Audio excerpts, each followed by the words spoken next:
हादसा यहाँ पे हुआ है। आप देखिए किस तरीके से पूरे गांव के लोग आज यहाँ पे इकट्ठा हो चुके हैं।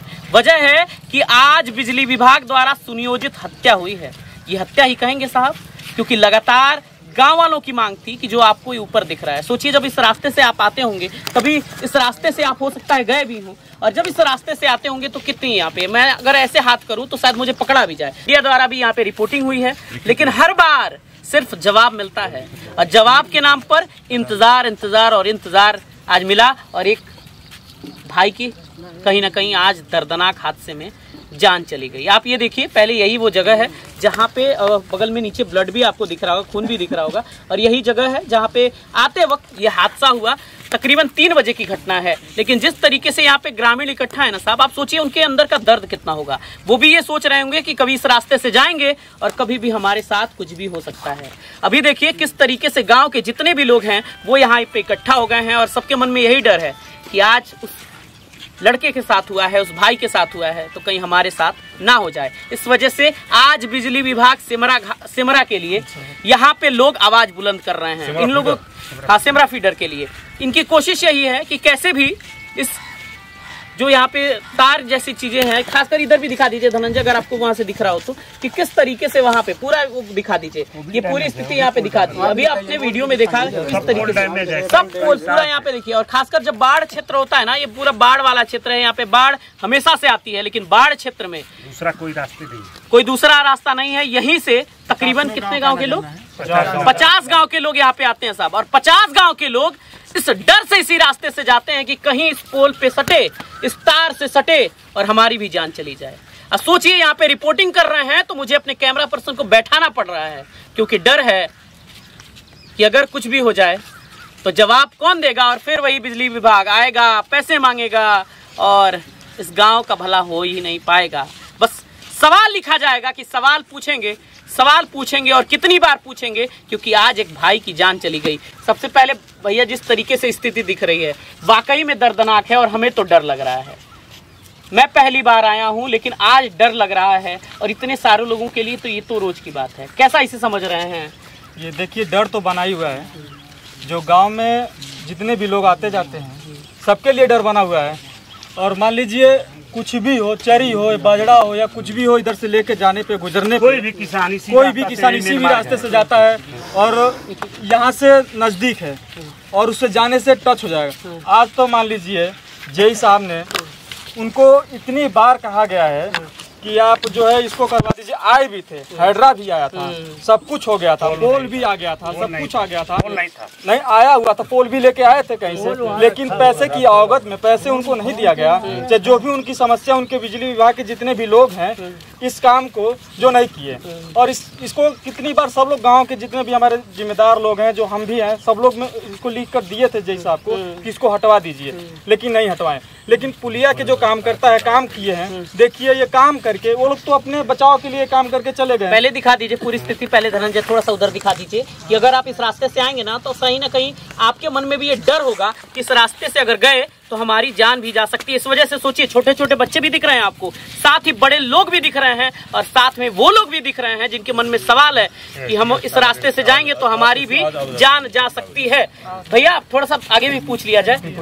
अच्छा, एसडीएम आ रहे हैं यहाँ पे, तो सबसे पहले जैसी स्थिति है, पैसे क्यों मांगे गए इसकी हमें पता। पैसे पोल तार जैसे हाइड्रा के लिए मांगे गए, तो हमने जय साहब से बात किया तो जय साहब कहे कि मतलब पैसा नहीं लगा। अब जो भी अंदरूनी बात किए, फिर बाद में तो पैसे कौन मांग रहा था? अगर जय साहब पैसे जितने संविदा के कार्यकर्ता हैं और जय साहब के तहत, जय साहब के चलते जय साहब बात कर रहे थे कि पैसा मिलेगा, लेकिन जय साहब हम लोगों से नहीं बता रहे थे। उनके मातहत जितने जेई अधिकारी सीधे पैसा नहीं मांगता, घूस नहीं मांगता, किसी अपने मातहत कर्मचारी के माध्यम से घूस के नाम। ये बताइए, यह घटना इस गांव बेलवा गांव के दाखिली के लोगों की तमाम खेतियाँ 25 तारीख में हैं। इसी रास्ते से ट्रैक्टर ले जाना, पूसा ले जाना, नाथ रिश्तेदारों का आवागमन, क्रियाक्रम सारे लोगों का इसी रास्ता से। अब बताइए, इस भाई के नाते इस रास्ते तार को, जो तार की स्थिति है, देखते इस गांव की आप देख रहे, सारा पानी नहीं था तो नीचे से लोग आते जाते हैं। पूरा गांव बेलवा जलमग्न होने के बावजूद इस गांव की औरतें किस तरह से शौच करने जाती होंगी इस तार के भयावह स्थिति को देखते हुए। आप ये देखिए किस तरीके से स्थिति हो जाती है। और वाकई में आज यहाँ पे जब हम आए तो वाकई में डर लग रहा था।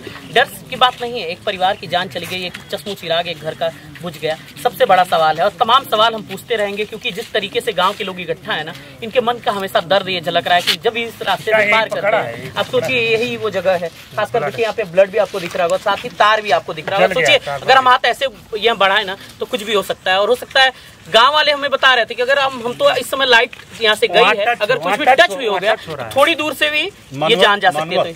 ये विभाग की लापरवाही नहीं होती तो इसमें बताइए कि यह पीवीसी जो है पाइप क्यों लगी होती, जिस माध्यम से गांव के लोगों ने अपनी समस्या को अवगत कराया कि बिजली की तार समस्या कभी हो सकती है, जो घटना आज के सामने है। और आपके सामने देख रहे पीवीसी पाइप लगी हुई है ना, ये आज पोल की स्थिति, पोल हाइट हो गया और लंबा चौड़ा ऊपर हो गया होता, पोल हट गया होता तो रास्ता चालू हो गया, पोल हट गया होता तो रास्ता भी चालू हो गया। गांव के लोगों ने अपनी समस्या को अवगत कराया कि हम इस रास्ते से जाएंगे तो दिक्कत हो सकती है बिजली तार से, लेकिन आज समस्या हो गई और यह समस्या का समाधान पैसे के कारण यह समस्या रुकी है। 12,000 रुपया दिया जा रहा था, लेकिन उस पे बात नहीं बनी, उस पे बात नहीं बनी। जितने संविदा के कार्यकर्ता थे, पोल नहीं मिला, ये नहीं मिला, आगे ये जानबूझ के रोका गया। हमने अवगत कराया जय साहब कोई न कोई घटना हो सकती है। आए दिन 2 महीना से उनको लिखित कार्रवाई दी गई है, लेकिन उसके बाद भी ये काम नहीं हुआ। पहले आप लोग बात कर लीजिए, फिर उसके बाद तो देखिए यहाँ पे अधिकारी पहुँच रहे हैं, प्रशासनिक अमला पहुँच रहा है। बातचीत पहले आप लोग कर लीजिए, जो भी बात हो उसके बाद हम लोग बात करेंगे। सर से सामने होगा जो भी समस्या सामने है, ऐसे 50 गाँव के रास्ता है, यही मेन रास्ता है।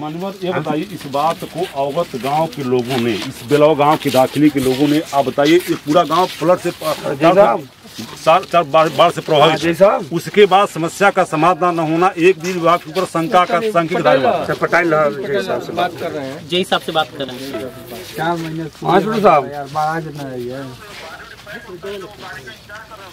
अच्छा वहाँ पे हैं, ठीक। हम यहाँ चले हैं जहाँ वो घटना घटी थी, तार जहाँ लटका मैं वहाँ पे हूँ। जब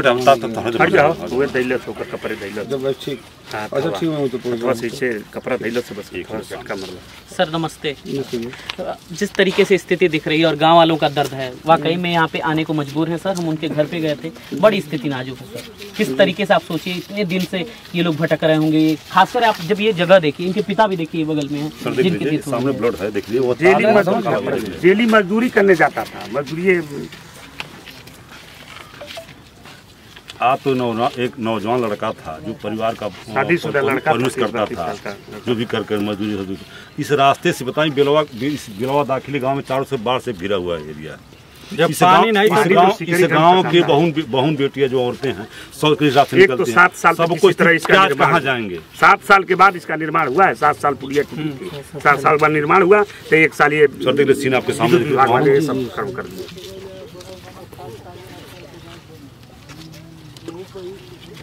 ये तो सरकार कहती है मेरा शासन में कोई भ्रष्टाचार नहीं है। अरे कुछ देखवाओ भाई, आदमी थोड़ा दिलवाओ, किसी को आए नहीं का आप यहाँ से? कोई नहीं आया। अरे कहाँ भेजे हैं, खड़े हैं, भेजिए जल्दी भेजिए। देखो देखें आप बड़ी वहीं पे घर पे जी से बात हुई है। सर प्लीज इसके लिए प्लीज आप ये कीजिए। बहुत गरीब इतने सारे लोग अगर इकट्ठा हैं तो वैसे आप वैसे थोड़ी आ जाएंगे सर। जिस तरीके से आप देख रहे हैं, सोचिए मैं यहाँ पे मिला, पिताजी उनके थे, रोने लगे मुझे पकड़ के। तो कैसी स्थिति मेरे अंदर, क्योंकि मुझे आवाज नहीं निकल रही। इतने सारे लोग हैं सर, प्लीज थोड़ा सा इनको 2 महीना से लिखित कार्रवाई उन्हीं का फोन किया हूँ, उन्हीं को विभाग को उन्हीं का है, ठीक है जी। उनके निर्माण से वही कार्रवाई करेंगे, क्योंकि अब हम लोग जो है तहसील से सर रहना चल रहा हूँ। अब मैं जो मेरे लाख जो होगा निर्माण से कार्रवाई करवाएंगे। सर फ्लड का एरिया है, सारी समस्या फ्लड भी है, सब किसान इसी रास्ते सर कई बार अवगत कराया, कई बार एक प्रकार के अधिकारी हैं सर। नहीं जी आप सही करें, आपकी बातों को मैं वहाँ तक पहुँचा रहा हूँ, ठीक है। बुलाया हूँ उनको हिसाब को, आगे देखें खुद तो ये डेंजरस है जो है आदमी। 2 महीना से इनको अवगत कराया, साइड पे आए भी लेके जा नहीं सकते कुछ भी हो सर। खुद ट्रैक्टर कहाँ कोई बुआई किया है, बुआई भी सर खुद व्यवस्था सरनायरत विभाग वो अपना काम कैसे बेचारा, ठेकेदार भी बहुत प्रयास किया हट जाए। कमला क्या बोलेगा साहब, क्या कहेगा, क्योंकि उन्होंने साफ कह दिया कि लापरवाही है। लेकिन ये लापरवाही का जिम्मेदार कौन है? ये लापरवाही करने वाले कौन हैं? इन गांव वालों की आंखों में दर्द देख लीजिए। बगल से एक औरत यहाँ से रोके जा रही थी और उनके मन में ये चल रहा था कि मेरे बेटे, मेरे भतीजे, मेरे कुछ भी हो जो उनके परिवार का हिस्सा हो, उनकी आंखों में दर्द था। लेकिन सवाल यही है कि आखिर में गांव वालों को इंसाफ कब मिलेगा, एक परिवार को इंसाफ कब मिलेगा, इन लोगों को इंसाफ कब मिलेगा? और हम सब सिर्फ चिल्लाते रहेंगे, हम उनसे कहते रहेंगे कि साहब थोड़ा देख लीजिए, हम बार बार ये कहते रहेंगे कि साहब थोड़ा देख लीजिए। काश ये पहले सुने होते, काश जेई पहले सुने होते, काश तमाम प्रशासनिक अधिकारी पहले सुने होते, तो आज किसी की जान नहीं जाती। हम बार बार कह रहे हैं ये प्रायोजित हत्या है साहब, और हम विनती कर रहे हैं कि अगर थोड़ी सी हिम्मत हो ना तो इस वीडियो को इतना फैलाइए। और आज जितने भी अधिकारी इस वीडियो को देख रहे हैं, हाथ जोड़ के विनती है सर, मेरी तरफ से विनती है, मैंने कभी विनती नहीं की, प्लीज आप इस स्थिति को सुधारिए। अगर ये नहीं सुधरा तो यकीनन आप भी जिम्मेदार होंगे, किसी मौत का जिम्मेदार होंगे। बाकी गांव वालों के साथ पूरी स्थिति देख रहे हैं, कोशिश यही है कि सवाल खड़े किया जाए, क्योंकि आज सवाल खड़े करने वाली बात है। बाकी आप वीडियो में बने रहिएगा, हम स्थिति देख रहे हैं।